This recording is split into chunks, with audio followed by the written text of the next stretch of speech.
Bonjour, j'espère que vous allez bien. Alors aujourd'hui, nous allons regarder la société Capgemini avec Hibou.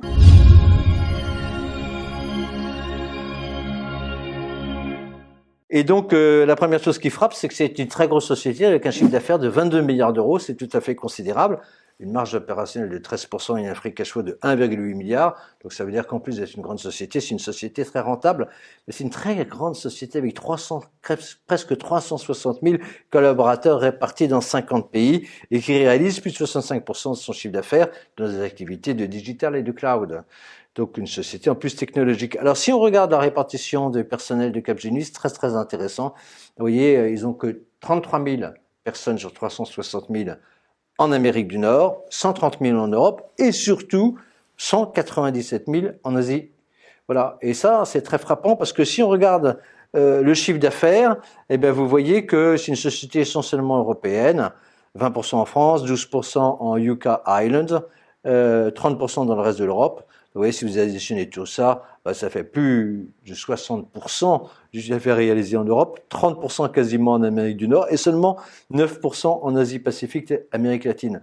Donc c'est une société surtout dans les pays développés, pas beaucoup dans les pays émergents, et pourtant elle a 197 000 personnes qui travaillent en Asie, et ben ça veut dire qu'elle a énormément de sous-traitance en Asie, surtout en Inde, comme vous pouvez bien sûr le comprendre, ce qui veut dire ce qui lui permet d'avoir des coûts bas. Voilà, elle a une structure organisationnelle intéressante, mais son marché est surtout l'Europe. Si on regarde les différents secteurs dans lesquels elle intervient, c'est une société qui intervient dans tous les secteurs de l'économie, comme vous pouvez le voir.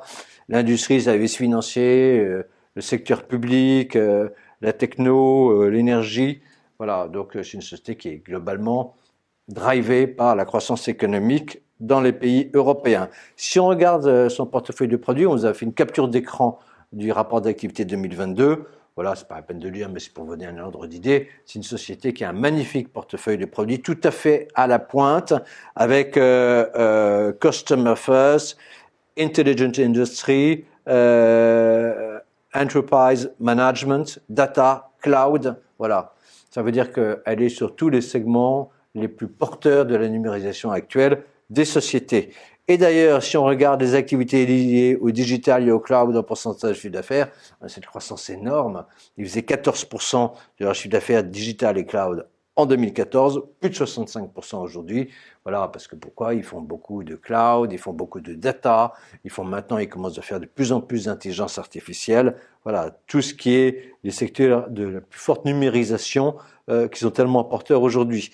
Donc ça veut dire que c'est une société qui est bien profilée en termes de produits, très européenne, avec une forte sous-traitance en Inde. Et tout ça, ça a donné une croissance de chiffre d'affaires assez importante, plus 8% par an depuis 10 ans. Et là, vous voyez le chiffre d'affaires depuis 2004. Et vous voyez ce qui est frappant avec ce graphique, c'est cette accélération à partir de 2018-2019 du chiffre d'affaires. Voilà. Alors, cette accélération, vous voyez, là, on a le chiffre d'affaires, un slide qu'on a tiré d'une présentation de Capgemini, quasiment plus 9,6% de 2014 à 2022, à tout change constant, avec une marge opérationnelle qui fait plus 380 points et qui passe de 9,2% à 13%. C'est très impressionnant, ça veut dire que non seulement une accélération du chiffre d'affaires, mais cette accélération du chiffre d'affaires, elle génère une accélération de la marge d'exploitation vers la hausse. Il y a un effet de levier très favorable. Et ça se lit également au niveau du free cash flow organique. Donc c'est pas mangé par les investissements, les amortissements, etc. Il y a une vraie rentabilité financière derrière, puisque vous voyez que de 2014 à 2022, le free cash flow est multiplié par 2,8 et passe de 700 millions d'euros à quasiment 2 milliards d'euros, ce qui est tout à fait considérable.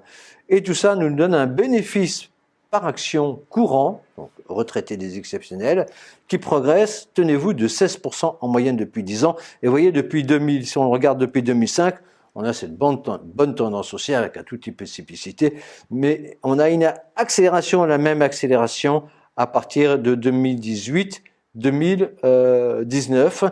Et donc, c'est ça que Marie va maintenant regarder plus en détail avec vous. Maintenant, si on regarde l'évolution du bilan de Capgemini, et qu'on relie ça à la très forte augmentation du chiffre d'affaires et des bénéfices de ces dernières années dont parlait Guillaume, eh bien, on voit que tout à coup, là, on le voit sur les dernières années, la société va appuyer sur l'accélérateur et se mettre à faire de la dette. C'est très net, on le voit très bien sur le graphique. Cette dette est très probablement liée à une stratégie d'acquisition. Et donc voilà, on peut se dire que depuis quelques années, Capgemini commence à prendre une position plus agressive, enfin très agressive sur son marché. Et c'est assez intéressant parce que ça coïncide avec toutes ces révolutions technologiques qui ont été la révolution du cloud, des data et de l'intelligence artificielle. Si on regarde maintenant du côté de la rentabilité financière, alors la rentabilité financière, en fait, c'est la rentabilité des capitaux propres, sachant que Hibou effectue des retraitements sur ces capitaux propres de manière à vraiment calculer donc la rentabilité intrinsèque de la société.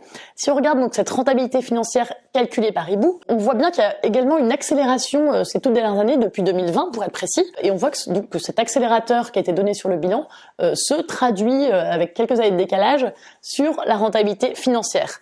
On est à 13,4% en moyenne depuis 10 ans, ce qui est bien, mais on monte là ces dernières années à 16%, 18%, donc c'est vraiment un niveau d'excellence. Donc on voit que cette stratégie donc de monter un peu sur la partie la plus technologique de la digitalisation avec un effet de levier au niveau du bilan, on l'a vu au niveau de la dette de Capgemini, on voit donc que cette stratégie est manifestement payante puisque la rentabilité financière a vraiment boomé sur ces 3 dernières années. Si on regarde maintenant les prévisions que le groupe a pour l'exercice 2023. L'exercice 2023, il est terminé, on est en 2024, mais les résultats ne sont pas encore sortis.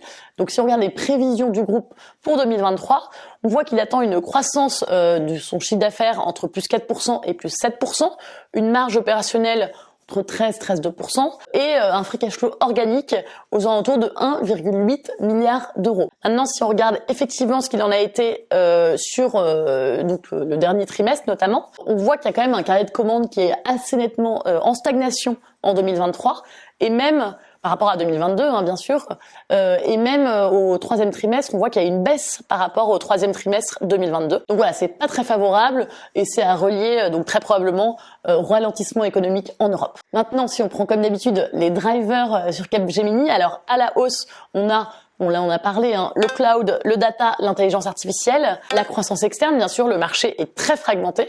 Donc il y a encore pas mal d'opportunités à saisir de ce côté-là. Et l'expansion géographique. Et maintenant, les drivers à la baisse, on a la hausse de l'euro, c'est pareil pour toutes les multinationales qui sont en zone euro. Et également une baisse de la croissance économique, comme on vient de le voir, ça peut se traduire très concrètement dans le carnet de commandes. Si on regarde maintenant la valorisation, selon les prévisions des analystes, le PER 2023 est à 16,2, donc on a un cours qui vaut 16,2 fois les bénéfices attendus pour 2023 et 15,4 fois ceux attendus pour 2024.